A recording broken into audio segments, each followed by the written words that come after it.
Today, we're tracing the invisible pipelines of global finance. We are talking about a highly secretive, incredibly complex network that operates entirely in the shadows, and it is secretly draining nations of their wealth. We're going to be pulling directly from data and deep financial investigations to map out exactly how this underground machinery actually works. So let's dive right in.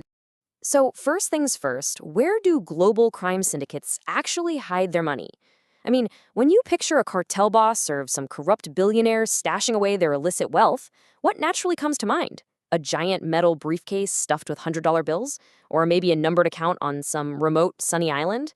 Well, the reality of modern global financial crime challenges those old Hollywood stereotypes entirely. It's actually far more integrated into our daily lives than we could ever imagine. Public perception usually paints a picture of those remote, sun-drenched offshore islands, right? But the reality?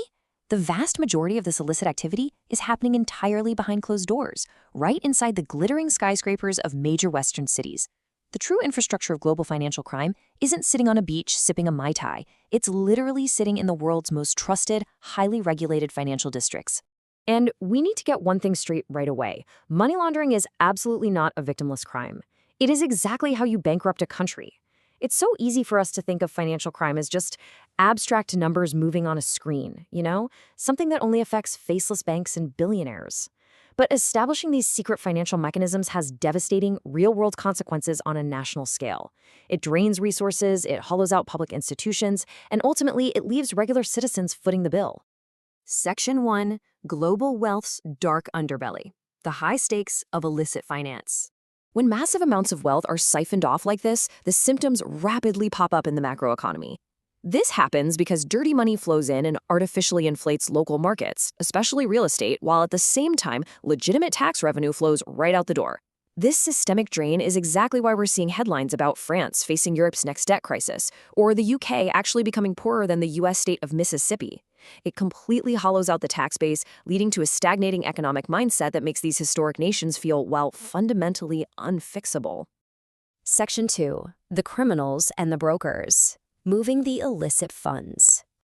Now, if nations are being drained, we have to look at how that money actually moves. Enter the broker.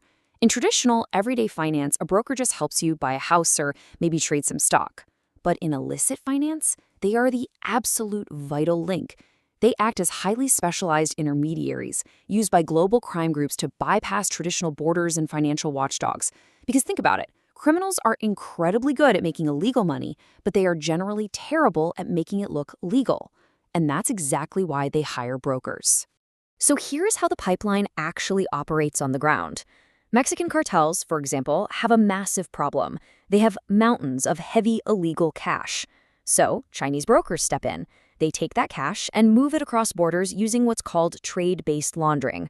Basically, this means they use the dirty money to buy and sell real physical goods, like electronics or clothing, just to disguise the source of the funds. By the time those everyday goods are sold, the funds are washed clean and quietly enter the legitimate global market. We are talking about hundreds of millions of dollars here. To put that into perspective for a second, that is more than the entire GDP of some small island nations, and it's moving entirely through these hidden pipelines. According to deep financial investigations, these specialized brokers are laundering just unimaginable sums for global crime groups. It's the sheer, staggering volume of money flowing through these networks that elevates this from a simple policing issue into a massive, systemic global threat. Section 3.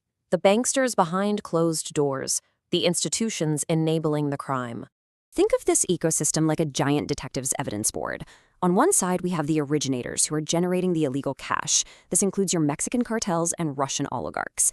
And as a quick aside, our sources note those Russian billionaires are currently facing incredibly high mortality rates right now.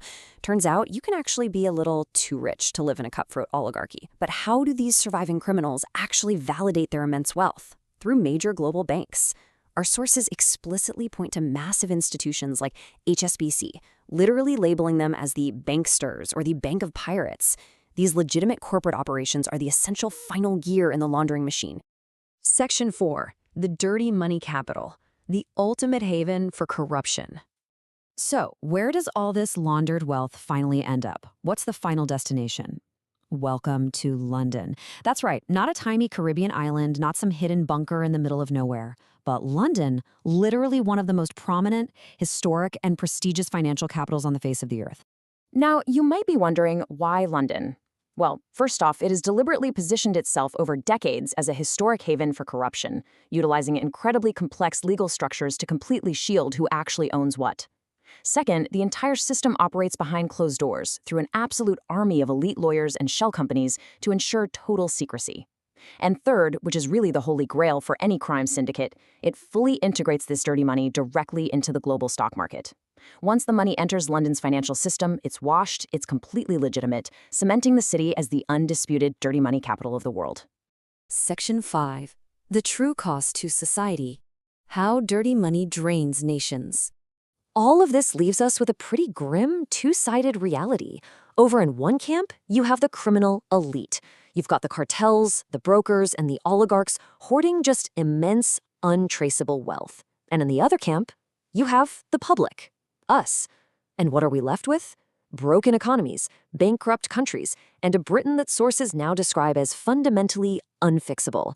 The wealth is just brutally extracted from the public side and hoarded on the criminal side, perfectly facilitated by those global banks operating right in between. So here is the question I want to leave you with today.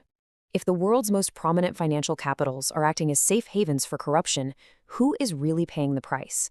It's not the cartels, it's certainly not the pirate banks, it is the everyday citizens of the nations being steadily hollowed out from the inside.